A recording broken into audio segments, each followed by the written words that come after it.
आज हम सीखेंगे कि सृष्टि की रचना यीशु मसीह ने कैसे की। ठीक है।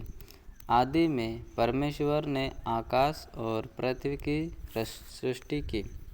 पृथ्वी बेडौल और सुनसान पड़ी थी और गहरे जल के ऊपर अंधियारा था तथा परमेश्वर का आत्मा जल के ऊपर मंडराता था।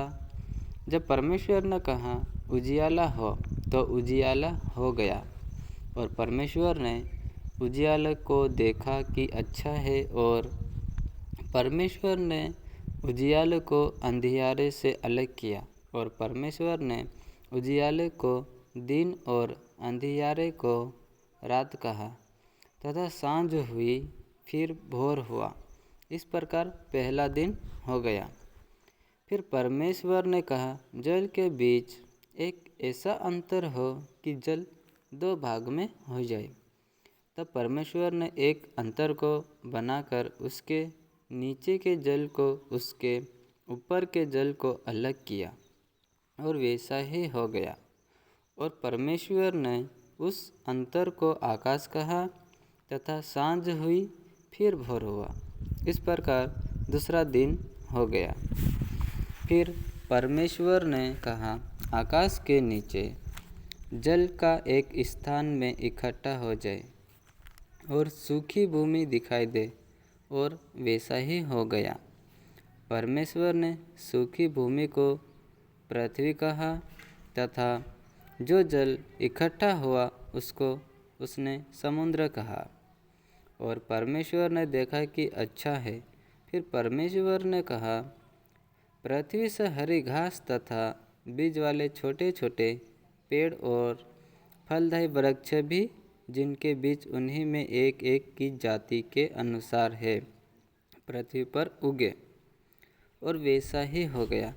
इस प्रकार पृथ्वी से हरी घास और छोटे छोटे पेड़, जिसमें अपनी अपनी जाति के अनुसार बीज होता है, और फलदायी वृक्ष जिनके बीज एक एक की जाति के अनुसार उन्हीं में होते हैं, उगे।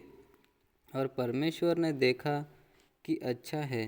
तथा फिर सांझ हुई, फिर भोर हुआ। इस प्रकार तीसरा दिन हो गया। फिर परमेश्वर ने कहा दिन और रात से अलग करने के लिए आकाश के अंतर में ज्योति हो, और वे चिन्हों और नियम, समयों और दिन और वर्षों के कारण हो।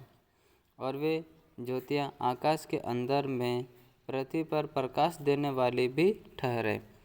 और वैसा ही हो गया।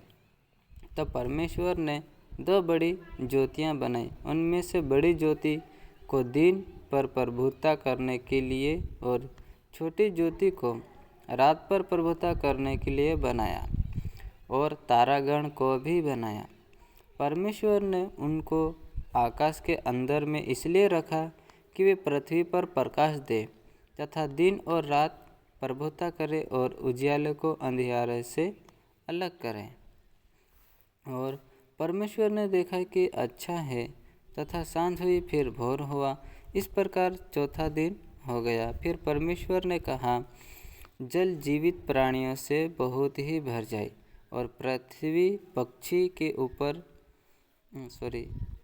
पक्षी पृथ्वी के ऊपर आकाश के अंतर में उड़े। इसलिए परमेश्वर ने जाति जाति के बड़े बड़े जल जंतुओं की और उन सब जीवित प्राणियों की भी सृष्टि की, जो चलते फिरते हैं, जिनसे जल बहुत ही भर गया। और एक एक जाति के उड़ने वाले पक्षियों को की सृष्टि की। और परमेश्वर ने देखा कि अच्छा है। और परमेश्वर ने यह कह के उनको आशीष दी, फूलो फलो और समुद्र के जल में भर जाओ, और पक्षी पृथ्वी पर उड़े। तथा सांझ हुई, फिर भोर हुआ। इस प्रकार पांचवा दिन हो गया। फिर परमेश्वर ने कहा पृथ्वी से एक एक जाति के जीवित प्राणी, अर्थात घरेलू पशु और रेंगने वाले पशु, और पृथ्वी के वन पशु जाति जाति के अनुसार उत्पन्न हो। और वैसा ही हो गया। इस प्रकार परमेश्वर ने पृथ्वी के जाति जाति के वन पशुओं और जाति जाति के घरेलू पशुओं को और जाति जाति के भूमि पर सब रेंगने वाले जंतुओं को बनाया और परमेश्वर ने देखा कि अच्छा है। फिर परमेश्वर ने कहा, हम मनुष्यों को अपने स्वरूप के अनुसार अपनी समानता में बनाएं और वे समुद्र की मछलियों और आकाश के पक्षियों और घरेलू पशुओं और सारी पृथ्वी पर और सब रेंगने वाले जंतुओं पर जो पृथ्वी पर रेंगते हैं अधिकार रखें। तब परमेश्वर ने मनुष्यों को अपने स्वरूप के अनुसार उत्पन्न किया, अपने ही स्वरूप के अनुसार परमेश्वर ने उनको उत्पन्न किया, नर और नारी करके उसने मनुष्यों की सृष्टि की। और परमेश्वर ने उनको आशीष दी और उनसे कहा, फूलो फलो और पृथ्वी में भर जाओ और उनको अपने वश में कर लो और समुद्र की मछलियों तथा आकाश के पक्षियों और पृथ्वी पर रेंगने वाले सब जंतुओं पर अधिकार रखो। फिर परमेश्वर ने उनसे कहा, सुनो, जितने बीज वाले छोटे छोटे पेड़ सारी पृथ्वी के ऊपर है और जितने वृक्षों में बीज वाले फल होते हैं वे सब मैंने तुमको दिए हैं, वे तुम्हारे भोजन के लिए हैं।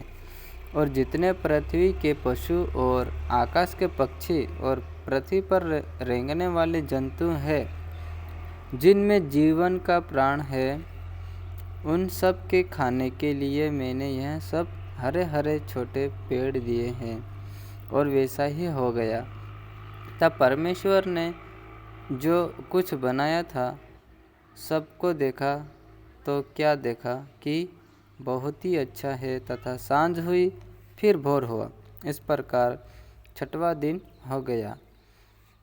आकाश और पृथ्वी और उनकी सारी सेना का बनाना समाप्त हो गया और परमेश्वर ने अपना काम जिसे वह करता था 7वें दिन समाप्त किया।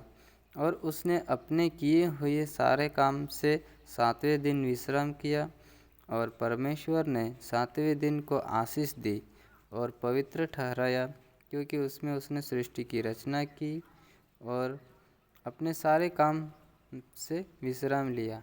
तो प्रभु यीशु मसीह ने सृष्टि की रचना की और जीव जंतु पेड़ पौधे छोटे बनाए हैं।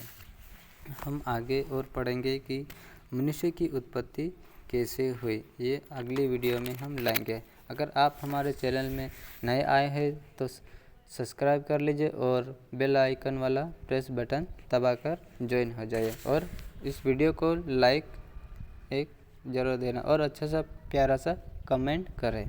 Thank you.